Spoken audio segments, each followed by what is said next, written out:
When you hold a tool that can do in seconds what once took lifetimes, who are you in that moment? AI has brought us to a threshold no previous generation has crossed. In certain dimensions, information processing, language generation, problem solving, it grants us a fragment of godlike power. With the right prompt, anyone can summon analysis, creativity, and scale of execution once reserved for the most capable human minds. But here lies the paradox. Our capacities expand at unprecedented speed, while our awareness, ethics, and maturity grow at the pace of untrained muscle. The gap between what we can do and what we can hold responsibly is widening. This is not an abstract humanity problem, it's an each of us problem. Here are 3 signs of our immaturity. First, overdependence. Many treat AI outputs as if they were infallible, replacing, not enhancing critical thinking. A job applicant let AI write their resume only to realize it sounds nothing like them. Someone plans a trip entirely from auto-generated recommendations, then wonders why it feels generic. Second, ethic blind spots. Without maturity, AI amplifies human flaws. From deepfakes to biased algorithms, the technology reflects and scales our prejudices. Governance frameworks exist but remain patchy. Trust gaps between academia and industry show we are far from self-regulating. Third, psychological drift. Always available AI erodes patience and resilience. People start expecting human conversations to be as frictionless as chatting with chatbot. Others unconsciously reshape their tastes to match algorithmic suggestions until preference becomes prediction. The danger of outsourcing responsibility. It's tempting to frame this as a society problem, regulation, education, governance. But society is no one in particular. It's a convenient abstraction that lets us sidestep the harder truth. Maturity must be cultivated at the level of individual. When we offload responsibility to an abstract collective, we do the same thing we do when we hand agency over to AI. Retreat from discomfort of being the one who decides, who risks, who stands accountable.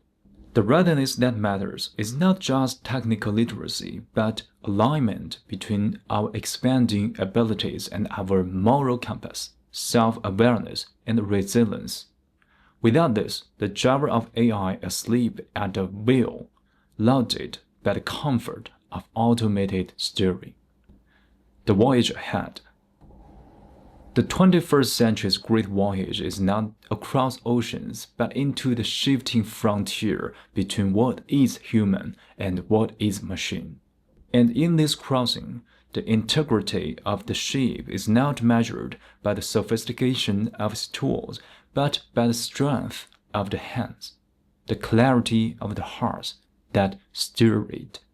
So perhaps the question is not whether humanity is mature enough for AI, but whether I am, whether you are, whether each of us is willing to expand not just our capabilities, but our consciousness, so that our new godlike tools are met with equal evolved wisdom. Because power without maturity does not make us gods, it makes us children playing with lightning. So, what can we do then, practically? There's no fixed manual for navigating AI, no one-size-fits-all guide for every life and every choice. The nature of AI and the vast range of human experience resist rigid prescriptions. A universal rule would only tempt us into the comfort of obedience over the hard work of discernment. What we can hold instead is a state of alert presence, a willingness to keep asking, in this decision, in this interaction, in this dependency I'm forming, who am I becoming? The question is not a burden, it's a quiet practice that keeps us from drifting. Sometimes it appears in the smallest choices. Letting an AI draft a work email instead of writing it yourself, trusting a generated answer without checking the source, reshaping your opinion because an algorithm suggested content felt convincing. Each micro choice is a rehearsal for a larger surrender or for a deeper claim of selfhood. And within those choices lies a quiet but defining distinction. Are we using AI to accelerate and amplify what we already know how to do, things we can judge, verify, and own? Or are we handing it in the very core of creation itself, the work that shapes our voice, our vision, our meaning? The first path extends our reach. The second risks stripping away the silent signature of our presence in this world. This is the line between a future where AI deepens our humanity and one where it replaces the very soil from which it could have grown. In other words, the compass is not a fixed rule, but a cultivated awareness, one that lets us act with both capability and conscience, so the tool in our hands never outgrow the hands that hold them. If this made you pause or reflect, like, subscribe, or leave a comment so we can keep this conversation alive. I'm Shan, based in Beijing, China, and this space is where I explore ideas on reality, imagination, and everything in between. See you in the next one.